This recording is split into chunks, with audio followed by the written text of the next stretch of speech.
Alright, this is a nice problem because it discusses real valued functions, and me being more analytically minded, I like real valued functions because you can graph them and you can kind of picture what they would look like.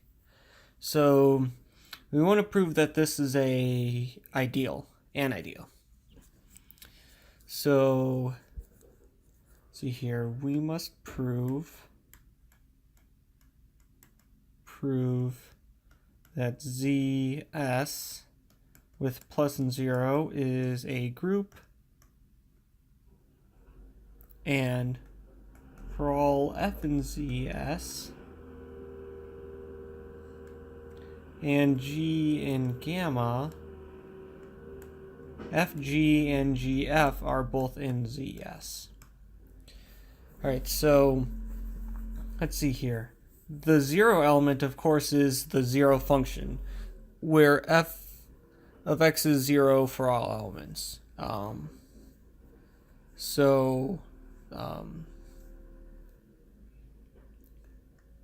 For all subsets f or s of 0, 1,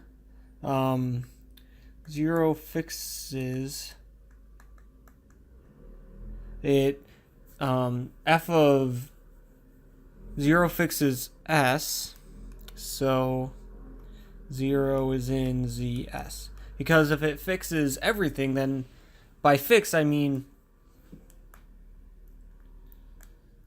maybe we should say the 0 kills s, meaning it sends all elements of s to 0. Because it sends all elements of 0, 1 to 0, so in particular for any subset, it's going to send all of those to 0. So it kills all elements of s, and so the 0 function is in ZS. Okay, so we've got that.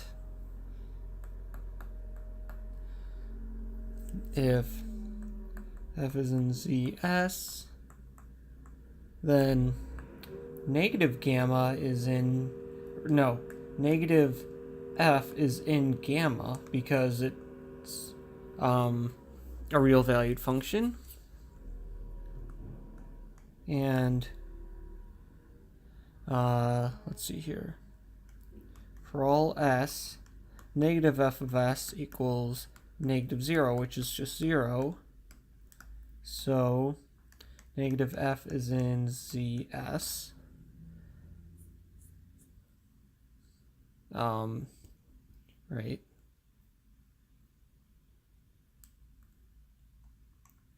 So your f minus f equals negative f plus f, which are both equal to 0, obviously.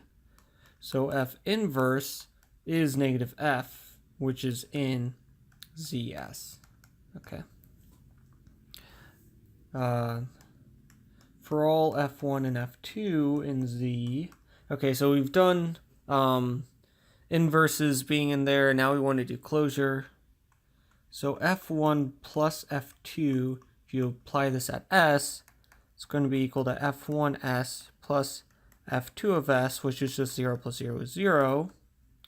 So f1 plus f2 is in ZS, and hence ZS plus 0 is a group.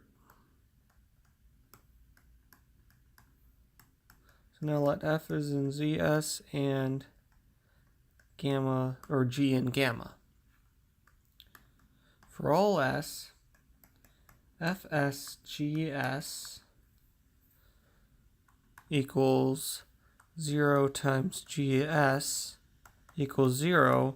That's also 0 times GS, which is equal to, no. We want to do it backwards now. GSFS. So FG and GF is in S. No, ZS. And so hence,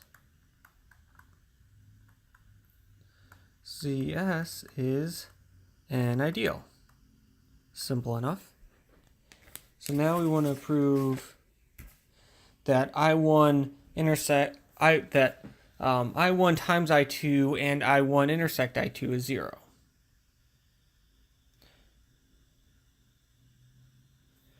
So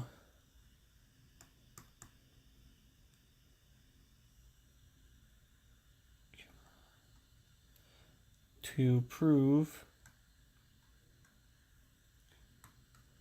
I1, I2 equals I1 intersect I2 equals 0, we know that, and this of course is 0 as like a collection, like you might, let's just do this just to be more pedantic.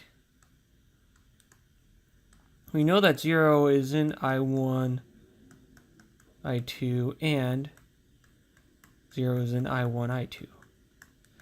That's obvious. Because 0 is in I1 and I2 because it fixes everything. Now, if f is in I1 and I2, then fx equals 0 for all x in both S1 and S2. But S1 union S2 is just the unit interval. So f equals 0. So this establishes that I1 intersect I2 is equal to 0 because I1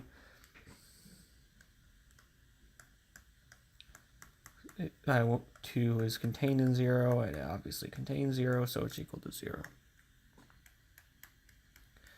If f equals I1, I2, then f equals sum from 1 to n of fi gi, where each fi is in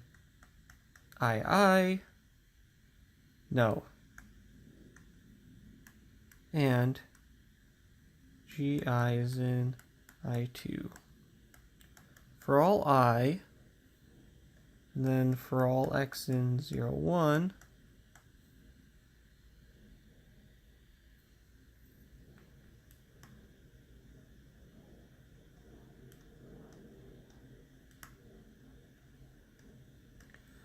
well, from 0 to 1/2. So for all I, for every x from 0 to 1/2, fix gix equals 0 times gix equals 0. And for all x from 1/2 to 1, fix gix equals fix times 0 equals 0. So figi equals 0. So f equals sum 1 to n. Figi is just a sum of a bunch of zeros, which is 0. So I1, I2 is contained in 0. Hence, I1, I2 is also equal to 0. And there we go. We're done. This was a nice proof. I liked how it wasn't super algebraic. There was a lot of analysis going on here. So that was nice. But anyways, this completes it.